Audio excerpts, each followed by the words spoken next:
सन 1943 बंगाल। अनाज की कमी नहीं थी, गोदाम भरे हुए थे, फिर भी लाखों लोग भूख से मर गए। सवाल ये नहीं है कि अकाल क्यों आया, सवाल ये है लाखों इंसान भूख से कैसे मरे। हमें स्कूलों में सिखाया गया सन 1943 में अकाल आया, फसलें बर्बाद हुईं और लोग मर गए, मगर सच इस कहानी से कोसों दूर है। 1943 के उस दौर में बंगाल का अनाज पूरी तरह खत्म नहीं हुआ था। पैदावार में मामूली गिरावट जरूर थी, लेकिन इतनी भी नहीं कि लाखों जिंदगी मिट जाए। असल समस्या अनाज की कमी नहीं थी, समस्या थी अनाज की पहुंच। जिनके पास पैसा था उनके लिए चावल के ढेर लगे थे, और जिनके पास पैसा नहीं था उनके लिए एक दाना तक नसीब नहीं था। तो अब सवाल यहाँ से बदल जाता है। ये कोई कुदरती कहर या प्राकृतिक आपदा नहीं थी, ये तो एक सोची समझी नीति की नाकामी थी। लेकिन आखिर ये लोग मरे कैसे? ये कोई अचानक हुआ हादसा नहीं था, न ही ये किसी एक गलत फैसले की चूक थी। ये नतीजा था पूरे सरे हुए सिस्टम का। पहला फेलियर, तबाही के बीच भी निर्यात। जिस वक्त बंगाल की सड़कों पर भूख का नंगा नाच हो रहा था, ठीक उसी वक्त भारत का अनाज ब्रिटिश सेना की जरूरतों को पूरा करने के लिए ढोया जा रहा था। दूसरा फेलियर, आसमान छूती कीमतें। महज चंद महीनों में चावल के दाम 5 से 6 गुना बढ़ गए। अनाज बाजार की दुकानों में तो सजा था, लेकिन एक गरीब की पहुंच से मीलों दूर जा चुका था। तीसरा फेलियर, सत्ता का अहंकार और इनकार। नीचे जमीनी हालात बदतर हो रहे थे, लेकिन महलों में बैठी सरकार कह रही थी सब कंट्रोल में है। न सही जानकारी दी गई, न कोई मदद पहुंची। और याद रखिए, जब सिस्टम इस तरह अंधा और बहरा हो जाए तो भूख खुद एक जानलेवा हथियार बन जाती है। अब उन सड़कों पर चलते हैं जहां मौत का मंजर बिछा था। एक तरफ आलीशान दफ्तरों में कागजों पर फैसले लिखे जा रहे थे, और दूसरी तरफ सड़कों पर लोग खामोशी से दम तोड़ रहे थे। 1943 के बंगाल की गलियों में भूख अब कोई खबर नहीं रह गई थी। वो एक रूह कंपा देने वाली हकीकत बन चुकी थी। लोग काम पर जाना छोड़ चुके थे, क्योंकि अब शरीर में हड्डियों के सिवा कुछ बचा ही नहीं था। वो मंगर सोचिए, जहां माओं के पास अपने रोते हुए बच्चों के लिए एक निवाला तक न था। परिवारों ने अपनी पुश्तैनी, जमीनें, औरतों ने अपने गहने, और न जाने कितने बेबस लोगों ने अपनी इंडिया तक बेच दी, सिर्फ एक वक्त की भूख मिटाने के लिए। रास्ते में पड़ी लाशें अब किसी को चौंकाती नहीं थी। मौत इतनी आम, इतनी मामूली हो चुकी थी कि लोगों ने नजरें फेरना शुरू कर दिया था। ये सिर्फ भूख का तांडव नहीं था, ये इंसानियत का दम तोड़ना था। लेकिन एक सवाल आज भी इतिहास के सीने में चुभता है, जब बंगाल जल रहा था तो मदद पहुंची क्यों नहीं? इस सवाल का जवाब बंगाल की खाड़ी में नहीं, बल्कि लंदन की गलियों में मिलता है। 1943 का वो दौर, जब भारत की तकदीर के फैसले दिल्ली में नहीं, ब्रिटेन की बंद मुट्ठियों में लिए जाते थे। उस वक्त ब्रिटेन की कमान थी विंस्टन चर्चिल के हाथों में। जब बंगाल से चीखें उठीं और आपातकालीन अनाज की गुहार लगाई गई, तो लंदन ने उसे सिरे से खारिज कर दिया।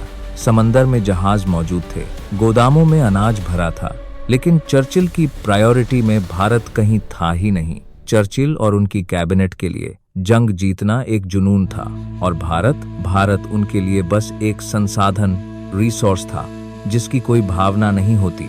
इतिहास के रिकॉर्ड्स गवाह हैं। चर्चिल ने मदद भेजने के बजाय मरते हुए भारतीयों को ही अपनी मौत का जिम्मेदार ठहराया। फैसले लंदन के उन ठंडे और सुरक्षित कमरों में लिए गए। अब आता है सबसे चुभता हुआ सवाल, जब लाखों लोग सड़कों पर दम तोड़ रहे थे, तो मदद आखिर पहुंची क्यों नहीं? इसकी वजह कोई एक गलती नहीं थी, बल्कि इसके पीछे थी वो औपनिवेशिक सोच, कॉलोनियल माइंडसेट, जिसने इंसानों को सिर्फ सामान समझा। ब्रिटिश राज के लिए भारत कोई देश नहीं था, उनके लिए ये महज एक सप्लाई लाइन थी।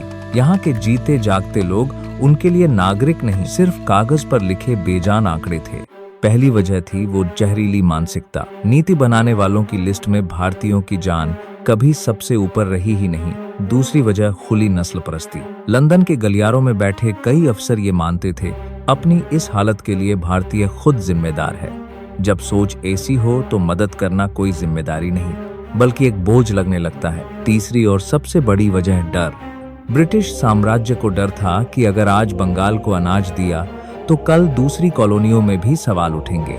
इसीलिए मदद को रोका गया, फाइलों में दबाया गया और तब तक टाला गया जब तक कि सड़कों पर सन्नाटा न पसर गया, क्योंकि एक क्रूर साम्राज्य के लिए इंसान की जान से कहीं ज्यादा प्यारी उसकी अपनी सत्ता की पकान होती है। और अब वो आखिरी सवाल जिसका जवाब आज भी इतिहास के पन्नों में दबा है, क्या बंगाल का वो अकाल बंगाल फैमिन महज एक दुर्घटना थी या फिर ये एक ऐसी त्रासदी थी जिसे रोका जा सकता था मगर जानबूझकर रोका नहीं गया।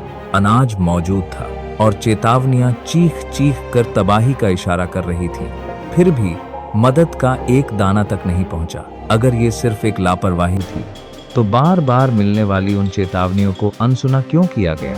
अगर ये वाकई युद्ध की मजबूरी थी तो उस युद्ध की हर भारी कीमत हमेशा भारत ने ही क्यों चुकाई?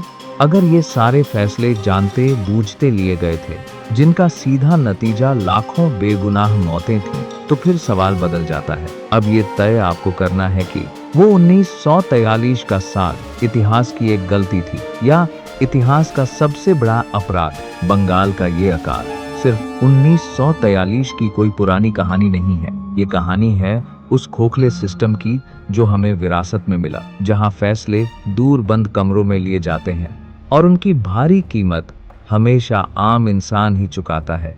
आज भी जब हमें कहीं भूख, गरीबी या बेबसी नजर आती है तो सवाल सिर्फ संसाधनों की कमी का नहीं होता। असली सवाल ये होता है कि नियंत्रण, कंट्रोल किसके हाथ में है। इतिहास हमें चीख चीख कर एक चेतावनी देता है कि अगर सिस्टम जवाबदेह नहीं होगा तो ऐसी त्रासदियां बार बार दोहराई जाएंगी। बस जगह बदल जाएगी, शिकार बदल जाएंगे, लेकिन दर्द वही रहेगा। इसीलिए इतिहास को याद रखना, उसे कुरेदना जरूरी है ताकि अगली बार, कम से कम अगली बार, भूख को किसी का हथियार न बनने दिया जाए। अगर आपको लगता है कि ये इतिहास सिर्फ किताबों में बंद नहीं रहना चाहिए तो अपनी राय लिखिए और ऐसी और कहानियों के लिए चैनल को फॉलो कीजिए।